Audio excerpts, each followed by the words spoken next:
আসসালামু আলাইকুম বন্ধুরা, আবারও চলে এসেছে আপনাদের মাঝে নতুন একটি ভিডিও নিয়ে। আমার ভিডিওটি যদি আপনাদের ভালো লাগে তাহলে অবশ্যই লাইক অ্যান্ড সাবস্ক্রাইব করে আমার পাশেই থাকবেন। দেখতেই পাচ্ছেন আমি নিয়ে নিয়েছি কিছু জলপাই। এগুলোকে এখন ধুয়ে পরিষ্কার করে নিব। আপনারা অবশ্যই বুঝতে পেরেছেন এটা দিয়ে আমি কি করব আজকে। এটা দিয়ে আমি জলপাইয়ের আচার বানাবো। ধুয়ে পরিষ্কার করে নিয়ে নিয়েছি জলপাইগুলো। এখন এগুলোকে সিদ্ধ করার জন্য দিয়ে দিব চুলায়। দেখতেই পাচ্ছেন চুলায় একটি পাত্র বসিয়ে দিয়েছি পানি সহ। এখন এই পানির ভিতরে আমি জলপাইগুলো দিয়ে দিব।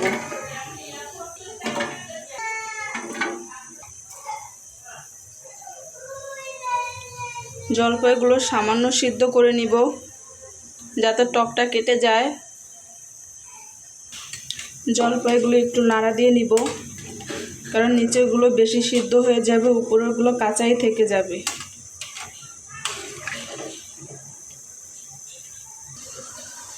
একটি পাত্রে নিয়ে নিয়েছি আমি কিছু রসুন, কাঁচামরিচ আর সর্ষে। এগুলোকে এখন শিলপাটায় বেটে নিব।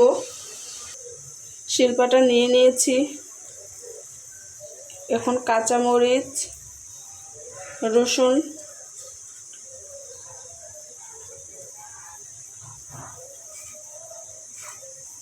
সর্ষেগুলো একসাথে বেটে নিব।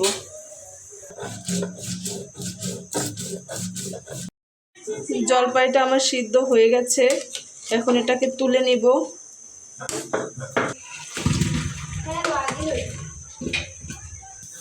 এটা থেকে এখন পানি ঝরিয়ে নিব। সর্ষে বাটা হয়ে গেছে, এখন এটাকে তুলে নিব।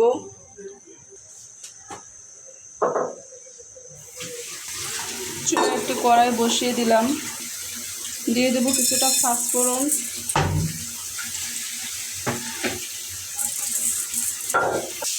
পাঁচফোড়নগুলো ভেজে নিব।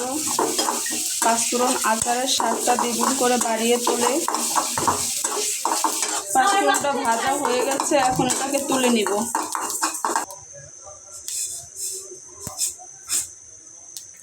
আচারটা তৈরি করার জন্য আমি প্রয়োজনীয় মশলাগুলো রেডি করে নিয়েছি। পাঁচফোড়ন গুঁড়ি করে নিয়ে নিয়েছি, আর নিয়ে নিয়েছি সর্ষে বাটা। আচারটা এখন বাগার দেবো, এজন্য আমি চুলায় একটি ফ্রাই প্যান বসিয়ে দিয়েছি। দিয়ে দেব পরিমাণ মতো তেল। তেলটা গরম হয়ে এসেছে, এখন দিয়ে দেব দারচিনি, এলাচ, লবঙ্গ। দিয়ে দেব কিছুটা আস্ত পাঁচফোড়ন। এগুলো একটু ভালোভাবে ভেজে নিব। দিয়ে দেব লাল মরিচ। এরপর দিয়ে দেব বেটে রাখা সর্ষে। এগুলোকে ভালোভাবে তেলে ভেজে নিব।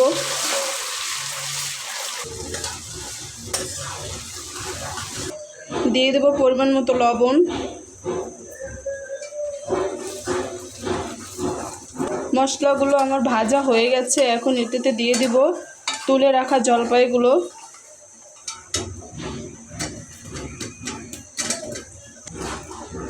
এবার একটু ভালোভাবে নেড়ে দিব। দিয়ে দেব পরিমাণ মতো চিনি।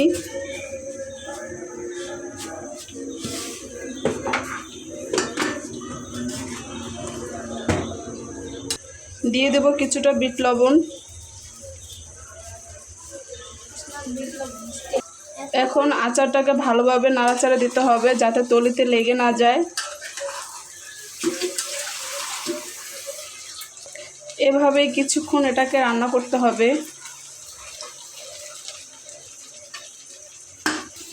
কিছুক্ষণ পর পর আচারটাকে ভালোভাবে নেড়ে দিতে হবে যাতে তলিতে লেগে না যায় এবং পুড়ে না যায়। পুড়ে গেলে আচারটার স্বাদ ভালো আসবে না, খেতেও ভালো লাগবে না।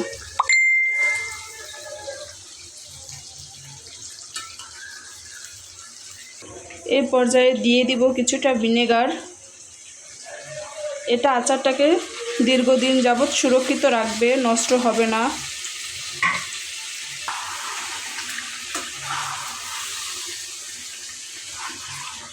দেখতেই পাচ্ছেন আচারটার কালারটা কত সুন্দর হয়েছে।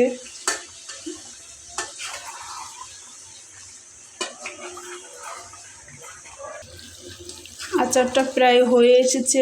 এ পর্যায়ে দিয়ে দিব গুঁড়ো করে রাখা পাঁচফোড়ন,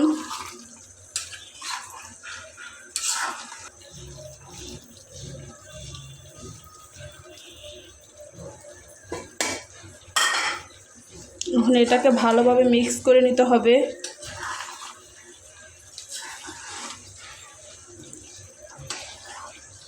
যারা আচার পছন্দ করেন তারা অবশ্যই এভাবে একবার বাসায় ট্রাই করে দেখবেন।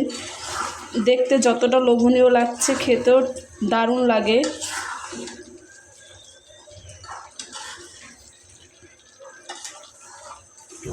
এই জলপাইয়ের সিজনে ঘরে থাকা সামান্য উপকরণ দিয়ে আপনারা তৈরি করে ফেলতে পারুন খুব মজাদার ঝটপট জলপাইয়ের আচার।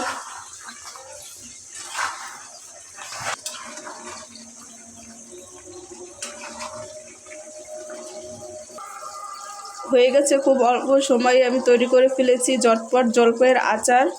ভিডিওটা যদি আপনাদের ভালো লাগে তাহলে অবশ্যই লাইক অ্যান্ড সাবস্ক্রাইব করে আমার চ্যানেলটার পাশেই থাকবেন। ধন্যবাদ বন্ধুরা, আল্লাহ হাফেজ।